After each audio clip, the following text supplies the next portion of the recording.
আজকে সকাল সকাল ঘুম থেকে উঠেই মা ছেলে মিলে বেরিয়ে পড়লাম গুড্ডুতে গ্রামটা দেখতে। আমার ছেলেটা তো গ্রাম ভীষণ পছন্দ করে, যদিও বড় হয়েছে শহরেই, কিন্তু শহরের তুলনায় গ্রামই ওর বেশি পছন্দ। আমি কিন্তু আমার শৈশবের বেশিরভাগ সময় গ্রামেই কাটিয়েছি, তাই আমার গ্রামের প্রতি অন্যরকম একটা টান কাজ করে। এই তো আমার ছেলেটাকে দেখো, একা একা কত সুন্দরভাবে হেঁটে বেড়াচ্ছে, মায়ের কোনো পাত্তাই নেই ওর কাছে। সবাই কিন্তু মাশাল্লাহ বলে দিও আমার সোনা বাবাটার জন্য। যাই হোক, সকালের এই মিষ্টি রোদটা কিন্তু ভালোই লাগছিল। তো আমাদের মা ছেলে ঘোরাঘুরি শেষ, এখন আমরা চলে যাব গুড্ডুদের বাড়িতে। ও, তোমাদের কিন্তু আজকে মেলাটা ভালোভাবে দেখাবো, ভিডিওটি শেষ পর্যন্ত দেখবা।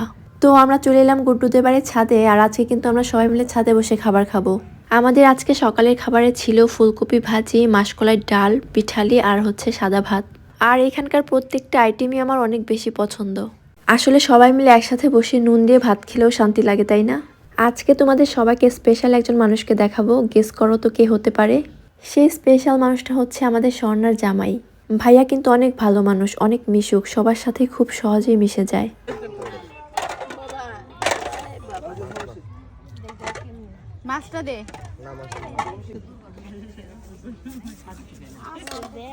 খাওয়া দাওয়ার পর আমরা চলে এলাম মেলায়, আর আজকে কিন্তু মেলায় লোকজন অনেক কমই ছিল।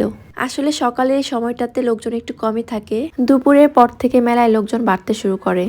আর এদিকে আমার ছেলেকে দেখাও, মেলায় আসতে পেরে কত খুশি। ছোটবেলায় ঠিক আমরাও এমনই খুশি হতাম।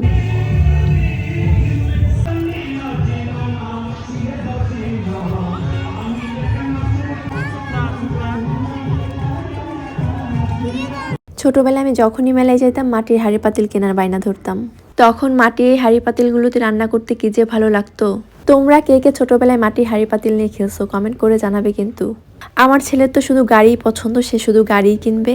তো এরপর আমি চলে গেলাম চুড়ির দোকানে, আর এই চুড়িগুলো কি যে সুন্দর ছিল।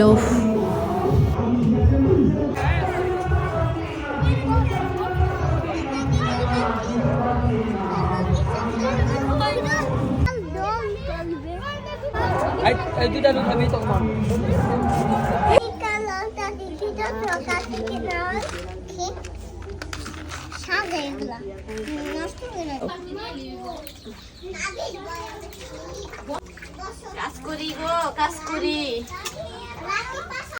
আর এখানে তো আমাদের গুড্ডু মা রান্না বান্নার প্রস্তুতি নিচ্ছিল। মেয়েটা যে সারাদিন এত কাজ করে, কাজের কোনো হিসাবই নাই।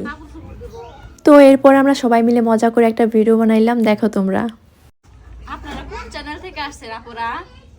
আপনি কোন চ্যানেল থেকে আসছেন? আমি আসছি হলো ব্যস্তর চ্যানেল থেকে। আপনি কোন চ্যানেল থেকে আসছেন আপু? আমি আসছি চাঙ্গা চ্যানেল। আপনি কোন চ্যানেল থেকে আসছেন? আমি আসছি ভাঙ্গা চ্যানেল। আপনি? আমি অলস চ্যানেল। বাবা, আমি তো দেখি ভাইরাল হয়ে গেছি, কত চ্যানেলের ক্যামেরাম্যান আসছে আমাদের এখানে। হাই হাই, আপনাকে টিভিতে দেখানো হবে। আপনাকে টিভিতে দেখানো হবে। আপনি খুশি আছেন? এত মাংস রান্না করে খাওয়াবেন মেহমানদেরকে।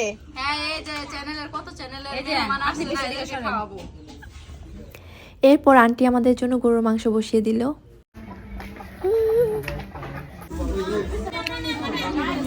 এদিকে আমার ছেলেটার তো ক্ষুধা পেয়ে গেছিল, এই জন্য একটু খিচুড়ি খাইয়ে দিচ্ছিলাম। গুট্টুকে ওর মা খাইয়ে দিচ্ছিল, কিন্তু খাওয়াতে গিয়ে নিজেই ঘুমিয়ে পড়েছে। যাতে সারাদিনে ঘুমানোরও টাইম পাইনি, ছেলেকে খাবার খাওয়াইতে গিয়ে মাই ঘুমাই গেছে। দেখছেন,